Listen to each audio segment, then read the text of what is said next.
Hello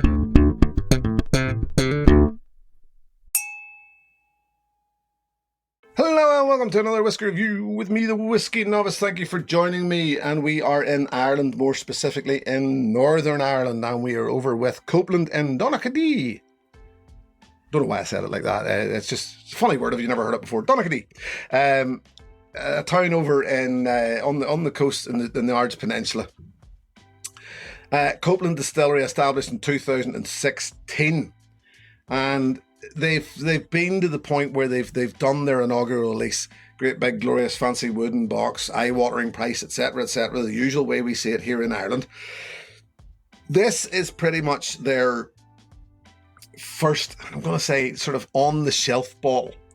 Now, even, of their own whiskey, let's make that very specific, of their own whiskey. The 25.1, 25 representing the year 2025.1, the first release from 2025. By the time this review goes out, there will be a 0.2. And that's sort of the way they're going forward. And the reason being, they are one of the smallest distilleries in Ireland. I sort of hover on the fence there because I've heard people saying that they are the smallest distillery in Ireland, but I've heard others say they're not.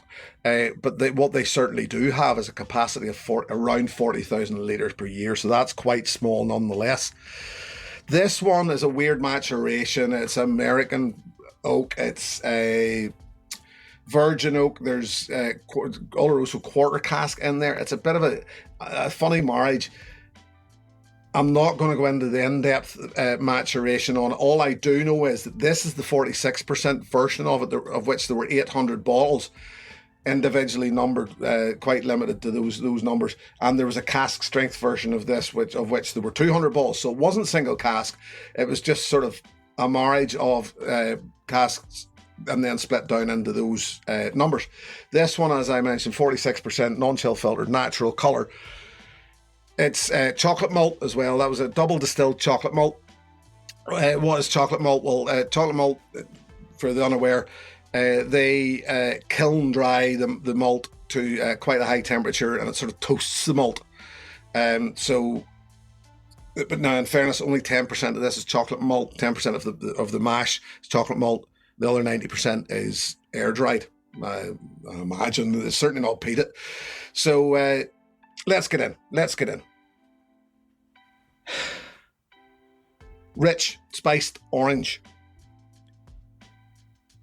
There's a hint in here that I noticed. I picked it up whenever I was doing my tasting notes, and I'm getting it again. It's sort of locked in there now. I can't get rid of it. Burnt wood, but when I say burnt wood, I mean like wood that's been with a power saw. If you've cut something with a power saw and it's sort of charred an edge of the wood, and there's a very specific smell of that, a friction burn on wood.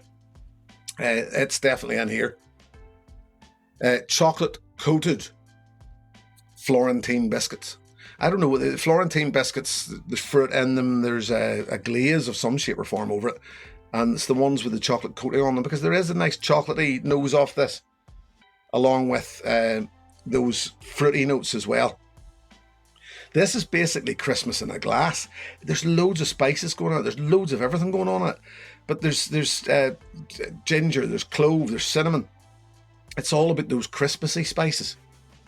I think they've actually missed a trick with the releasing time of this. To me, if this had been released around the seasonal period, it would have made more sense, because it really is a Christmassy whiskey.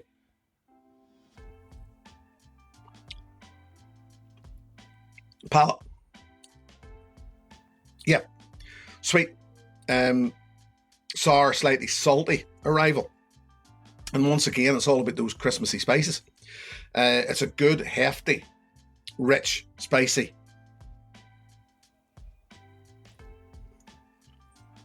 And when I say spicy, I don't mean hot.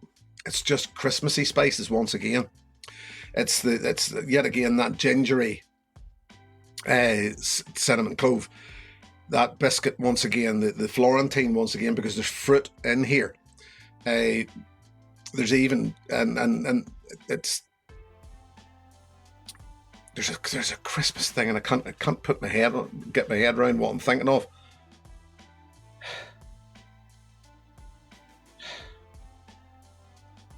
But it's really, really full. full flavoured, inventive with the maturation, and just very, very Moorish, because the finish even is just all about those spices. It's all about that real Christmassy note, and it's just Moorish is a good way to describe this. Long finish. Yeah. I'm going to add a drop of water. Let's see what that does.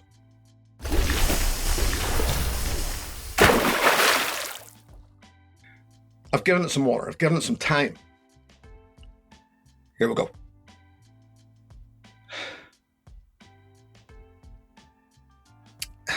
Yes. It's still all sort of intact, but there's this weird, earthy, funky, sort of sickly note going on in behind everything. I picked it up whenever I was doing my tasting notes for this. Most of the bulk of what I've drank out of this bottle so far has been neat, but when I was doing my tasting notes, I add water.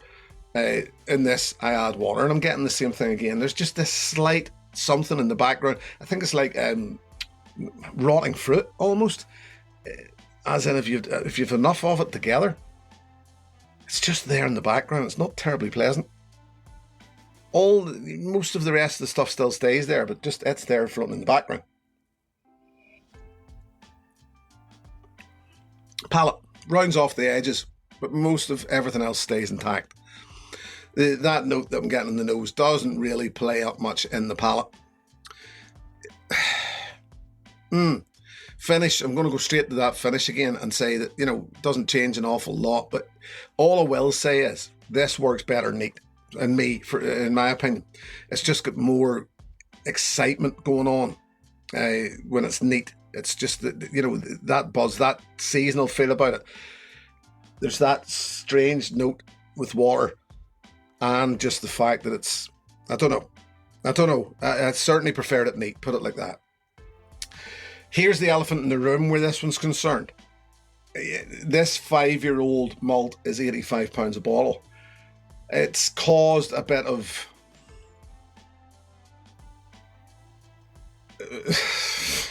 questioning, should I say. Well, here I'm going to play the devil's advocate for Copeland. Yes, it's £85 a bottle. Yes, it's a 5-year-old malt. Every one of the bottles out of the 800 is sequentially numbered. That costs a fortune. This comes, and I meant to bring it, and I forgot for this video, in a great big glorious box, and it does come incredibly well presented, and it looks really well for £85. Okay. I'm a drinker. I'm not a collector. I'm not going to flip this at any point. Obviously I've opened it and drinking it. So for me then, do away with the sequential numbering, the bottling. There, right, that's saved you quite a bit of money. Do away with the big fancy glorious box and present it in a cardboard box, or or not at all, just naked. Okay, you could probably cut that down by a good £30 a bottle. But here's what I'm going to say. We're in a market here with such a small distillery who can only produce small amounts. I'm going to play devil's advocate for Copeland and use two words: comparative justification. And they're in a market where they're trying to get something wedged in there that's, they're seeing what's going on around them. I'm not going to start naming names. I've seen what's being released in Ireland, and I've seen the prices that they're asking. It just seems to be a lot of and it is getting out of hand. I would suggest that perhaps if everybody else's prices were down a lot, these guys would have had to come down there as well to compete. Although there's not going to be a core range really of their own spirit from Copeland for a while, because they're just too small to produce one. It's a very difficult one to argue. I know that all of those prices are silly, in my opinion. I'm listening to the guys saying, why would we pay that for a 5-year-old malt? And I get it.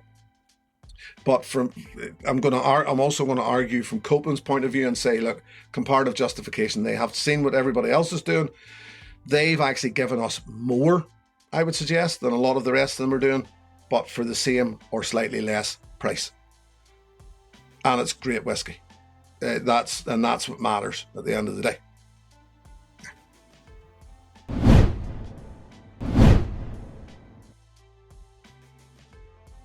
So then, what would I suggest as an alternative? And this one's high praise, because this is what I'm going to suggest. So I've offered up to you a bottle that you'll probably not get, because there's only 800 of them in the world, and they're pretty much all gone already. And I'm going to offer you up one that you pretty much couldn't get near the time, although they did hang around. It's the Glen Scotia 12-year-old seasonal release from a couple of years ago. These were on the market for quite a while after the sort of, even though they were quite a limited release once again. I said at the time that the Glen Scotia 12-year-old seasonal release was just Christmas in a bottle. Copeland, as I mentioned earlier on, pretty much missed the trick. They could have been out there with this at a Christmas release, like Christmas in a bottle. But you know, high praise, as I said, because it's Glen Scotia. We're talking about a 12-year-old. We all know Glen Scotia. We're all, I mean, how good the product is that they're putting out. So for me to say that this Copeland is of that quality is high praise for Copeland. And it is. It's a matter of fact. It's on a par, if not slightly better. You know, this Copeland is really good, I think. In my opinion, I think it's really good. So there you go.